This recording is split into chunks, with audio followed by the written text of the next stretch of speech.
கோதை பிறந்த ஊர் கோபாலன் வாழும் ஊர் என்ற சிறப்பை பெற்றிருக்கக்கூடிய ஸ்ரீலிபுத்தூர் ஆண்டாள் கோவில் ஆடிப்பூர திருவிழா என்பதை கடந்த 20ஆம் தேதி கொடியேற்றத்துடன் துவங்கி வெகு விமர்சையாக நடைபெற்று வருகிறது.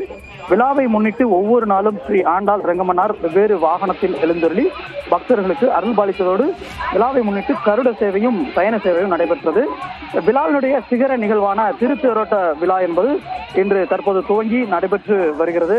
பல்லாயிரக்கணக்கான பக்தர்கள் இதில் கலந்து கொண்டிருக்கிறார்கள். முன்னதாக அதிகாலையில் பிரம்ம முகூர்த்தத்தில் ஆண்டாள் ஸ்ரீ ரெங்கமன்னாருடன் சிறப்பு அபிஷேகம் செய்யப்பட்டு கள்ளழகர் சூடி கலைந்த பட்டு வஸ்திரம் பரிவட்டங்களை சாத்தப்பட்டு அலங்கரிக்கப்பட்ட திருத்தேரில் ஸ்ரீ ஆண்டாள் ரெங்கமன்னார் சர்வ அலங்காரத்தில் எழுந்தருளினர். இதனைத் தொடர்ந்து திருத்தேரினை மாவட்ட ஆட்சியர் சுகபுத்ரா மற்றும் அமைச்சர் கே.கே.எஸ்.ஆர். ராமச்சந்திரன் ஆகியோர் படம் பிடித்து தேரோட்டத்தினை துவங்கி வைத்திருக்கிறார்கள். தேரை இழுப்பதற்காக 7 வடங்கள் இணைக்கப்பட்டிருக்கக்கூடிய நிலையில் அதில் 2 வடங்கள் பெண்களுக்காக, அதாவது பெண் பக்தர்களுக்காக பிரத்யேகமாக ஒதுக்கப்பட்டிருக்கிறது. இந்த தேரோட்ட விழாவில் பல்லாயிரக்கணக்கான பக்தர்கள் கோவிந்தா கோபாலா என்ற பக்தி கோஷங்கள் முழங்க தேரினை இழுத்து வழிபட்டு வருகின்றார்கள்.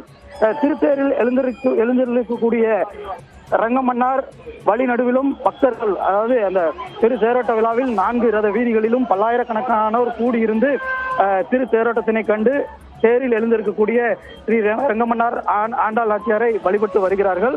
இந்த தேரேற்றத்தை பொறுத்தவரை மாவட்ட காவல் கண்காணிப்பாளர் கண்ணன் தலைமையில் 1500க்கும் மேற்பட்ட போலீசார் பாதுகாப்பு பணியில் ஈடுபடுத்தப்பட்டிருக்கிறார்கள்.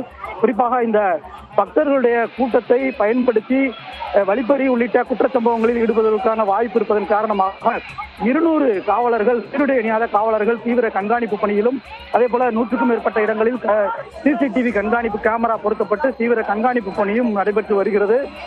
குறிப்பாக இந்த தேரோட்ட விழாவை முன்னிட்டு இன்று விருதுநகர் மாவட்டத்திற்கு உள்ளூர் விடுமுறை என்பது அறிவிக்கப்பட்டிருக்கிறது.